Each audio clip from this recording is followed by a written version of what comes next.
Hello mga kaibigan, mga kababayan, kumusta po tayong lahat? Lalo na doon sa mga OFW, saan mang sulok ng mundo, at sana nanonood kayo sa video na ito. Dahil sa video ito, marami tayong pag-uusapan ng mga update. Although hindi nakakatuwa, pero karapatan nila malaman kung ano ang nangyayari sa ating bansa. Doon po sa hindi pa nakapanood about sa issue na ito, dahil nung October 11, ito, nung mag-umpisa tayo sa October 11, nung nakaraan araw, nagkaroon ng interview si PBBM at tinanong ng isang reporter na ano ang reaction niya tungkol sa sinabi ni VP Sara na hindi daw sila magkaibigan. So, doon sinagot ni PBBM na may daw siya at feeling niya na-deceive siya doon sa lumabas na pronouncement ni VP Sara. Kumbaga, nabudol daw siya. Kumbaga sa Tagalog. Ngayon, sumagot si VP Sara. Okay? Pero, bago ang magpatuloy tayo, gusto ko lang sana sa inyong i-update ito. I-share sa inyo itong mga update sa Pilipinas na baka hindi nyo pa alam dahil nga ito ay napapanood din natin ito sa social media. So, ito parang pinagsama-sama ko na lang, parang summary na lang ito. So, mga kababayan, hindi man ito nakakatuwa, pero karapatan natin malaman kung ano talaga ang nangyayari sa ating bansa. Dahil nga, mga Pilipino tayo, karapatan natin malaman ang nangyayari. So, eto, doon sa mga malalaking issue sa ating bansa, bali parang sinamaris ko lang ito ginawa ko lang itong top 7 na mga issue. Ito yung mga, mula nung mga ngayong nakarang araw, ito yung mga napanood ko sa balita. Okay. Ready na ba kayo? So, mayroon tayong top 7, top 7 na mga issue ng ating bansa na dapat ninyong malaman. Okay. Number 1, ang Pilipinas ay ang highest VAT rate in Southeast Asia mula 23 hanggang 2024. So, from year 2023 to 2024, top notcher po tayo. Tayo ang pinaka-highest VAT rate in Southeast Asia. Okay? So, expected na kayo dyan na medyo yung bilihin natin mataas ang VAT. Okay? Now, number 2, top 1 ulit tayo. Galing talaga ng Pilipinas, mga Pilipino. Top 1 ulit tayo. Biggest gambling country in Asia. So, pumasok po tayo sa top 1 sa biggest gambling countries in Asia. Okay? So, yun. Number 3, tayo na naman po ang top 1 ulit. Galing ng mga Pilipino. Diba? Nakakatuwa na nakakaasar. Okay? Kasi nga, nasa atin ang mga dati, puro tayo sikat sa buong mundo. Top 1 tayo sa magandang balita. Pero ngayon, top 1 tayo sa nakakalungkot na balita. Ito, number 3, world riskiest country for 2024. Top 1 din po tayo. World riskiest country for 2024. Wow. Ngayon, number 4, top 1 ulit tayo, mga kaibigan. Top 1, world's top rice importing countries. Tayo po ulit ang number 1 na nag-import ng rice. So, tayo ang pinakamalaking importer ng rice. Okay? Etong number 6, ito yung medyo na to. Palungkot na ito na balita. Ito yung latest lang ito, umakyat ng 16.3 million ang bilang ng mga Pilipino na nagsasabing sila ay mahirap.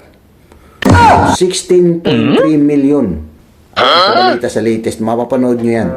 Bali, out of 10 Filipinos, 6 ang nagsasabing mahirap sila. 6 out of 10. Diba? Nakakalungkot, mga kababayan. Ito pa yung mas malungkot-lungkot, malungkot-lungkot ito. Ayon sa SWS survey, ayon sa SWS survey, 22.9% ngayong September ang pamilyang nagugutom. Ulitin ko lang po. Ayon sa SWS survey, tumaas ng 22.9% ngayong September ang pamilyang nagugutom. Ito ay i-compare mo doon sa pandemic. Kasi sa pandemic talagang mahirap yun. Pero wala, pagkatapos ng pandemic, ito ngayon yung pinakamataas. So, tumaas ng 22.9% ngayong September. Yun, mga kaibigan. Nakakalungkot. So, ito yung mga nababalitaan natin na hindi kanais natin sa ating bansa. Ngayon, balik po tayo dito sa ating topic. Itong actually, inano ko lang yun kasi baka ito may connection doon sa sinabi ni VP Sara. Hindi ko masasabi na kaya ito nangyayari, itong mga ibinalita ko sa inyo, in-update ko sa inyo dahil ganito. So, baka lang. Kasi sinabi ni VP Sara na hindi ko kasalanan na we are in this road to hell. Hindi rin daw niya kasalanan kung hindi marunong na presidente si PBBM. Saklap, no? Panoorin po natin ang sinabi ni VP Sara. Hindi ko kasalanan that we are on this road to hell. Hindi ko kasalanan kung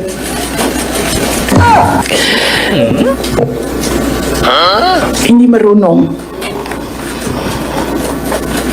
Kasi kung alam mo naman na may kakulangan ka, bibilisan mo yung gagawin mo para mag-catch up.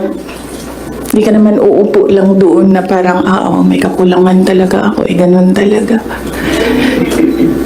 Question? Yes, ma'am. You said for around 11:40 a.m. Hindi ko kasalanan na we're in this road to hell. Hindi ko kasalanan na hindi marunong. You did not finish your sentence, sir, ma'am. Can you elaborate po? Hindi marunong maging presidente ang nakaupo. Kasalanan ko ba yun? Hindi. Ba't sinasabi ng mga tao, kasalanan mo kasi hindi ka tumakbo, ikaw sana yung presidente, hindi siya. But then I said, maaga ako nagsabi na hindi ako tatakbo for president. May madaming mga negative tuon sa listahan. Okay. So, yan, mga kaibigan. Actually, yung interview na yan, yan doon sa interview ni Prescon ni PBBM. No, interview kay PBBM na sinabi na na-deceive siya ni VP Sara.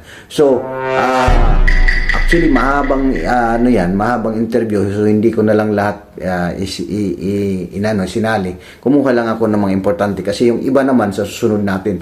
Nakakatuwa itong marami tayo dito makukuhang latest na mga update sa issue ng bansa na nanggaling mismo sa bunganga ng ating Vice President. Kasi hindi ito pambihira ito at saka hindi na ito nakakatuwa dahil nga ito ay seryoso na dahil nanggaling mismo sa bunganga ng ating Vice President. Sinabi niya na we are in this road to hell. So ibig sabihin ng hell, alam niyo naman yan, hindi yan kaligayahan, kahirapan yan, paghihirap yan, problema yan. So ito pa yung mas malupit, yung sinabi niya na hindi marunong maging presidente. So, mga kababayan, sa inyong palagay, itong sinabi ni VP Sara, balik tayo doon sa in-update ko kanina sa inyo. Ito lang ang iilan. Hindi pa dito kasali yung corruption, yung mga in-update ko lang sa inyo. Di kaya, yan ang resulta doon sa sinabi ni VP Sara. Nagtatanong lang po ako, parang ina-analyze ko lang to. Dahil nga, kung tututong sinasabi niya, kung napapansin ito ni VP Sara, dapat maging aware din tayo mga Pilipino. Dahil ang sinasabi niya, may mga ebidensya nakikita tayo. Dahil nga sa mga ilang buwan na, I think magtataon na yata, na nakakalimot na tayo sa paghanap ng mga solusyon sa kahirapan, mga problema ng ating bansa. Dahil napupunta na tayo dito sa pagsusubaybay sa mga updates, sa mga hearing, sa mga investigasyon tungkol kay Duterte, tungkol sa pagpapabagsak kay Duterte or mga, hindi naman ko masabing totally pagpapabagsak, pero lahat ay gustong ituro, ikonekta kay Duterte. So, nag-aantay ang taong bayan, ang mga Pilipino. Ito na nga ito nga yung last na sinabi ko sa inyo. Tumaas ng 29.9% ang mga gutom na mga Pilipino. Tumaas na umakyat din ng 16.3 million ang nagsasabing mga mahihirap sila na mga Pilipino na pamilya. Out of 10, 6 ang mahihirap na nagsasabing mahirap sila. So mga kababayan, nakakalungkot isipin na sana dumating ang punto na magising po tayo na itong mga namumuno ng ating bayan ay magkaroon ng kasagutan ng solusyon itong mga problema na hindi na lang nila ituon ang pansin doon sa pamumulitika. Halata naman na namumulitika dahil nga parang ang basa ko dyan, hindi man ako maka-Duterte, pero ang basa ko dyan is lahat gustong isabit si Duterte, ang mga Duterte. Gustong pabagsakin ang mga Duterte, gustong makita na nasa kulungan ng mga Duterte. Kumbaga ang nakikita ko doon, kumbaga ang pagkakaiba kasi, ito mga kababayan, mayroon lang ako ditong na-analyze. Naisip-isip ko lang to, opinion ko lang to.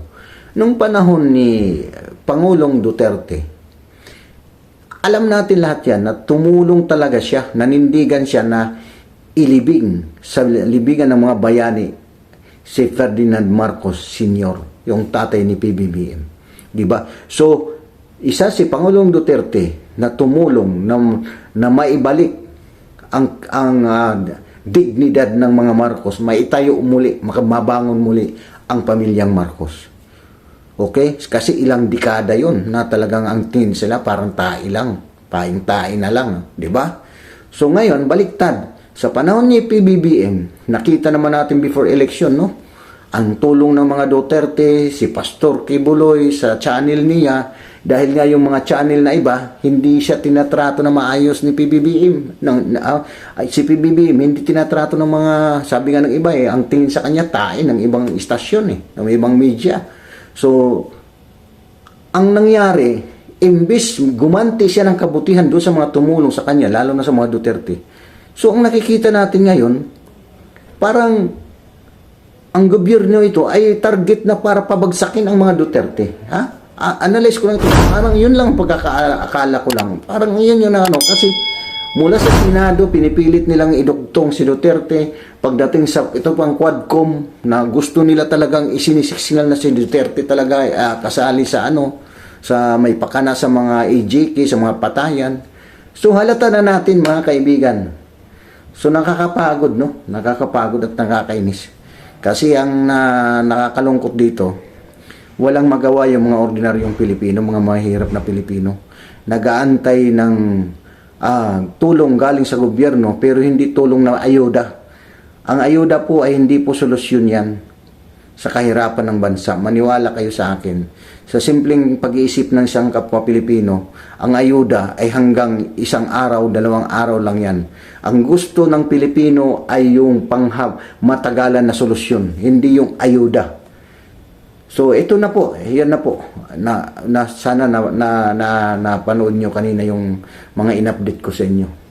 So, maraming salamat sa inyong panonood at sa susunod na video, mayroon pang portion doon sa presko ni VP Sara na i-discuss po natin. Marami doon about sa yung sa graduation ng PMA na hinihingi ng isang kadete yung relo ng presidente. So maraming issue pa doon na pwede natin pag-usapan. So hanggang dito na muna tayo at maraming salamat sa inyong panonood. At kung hindi ka pa nag-subscribe sa channel ito, mag-subscribe po kayo para ma-update kayo sa mga susunod kong i-upload na video. Salamat at God bless us all.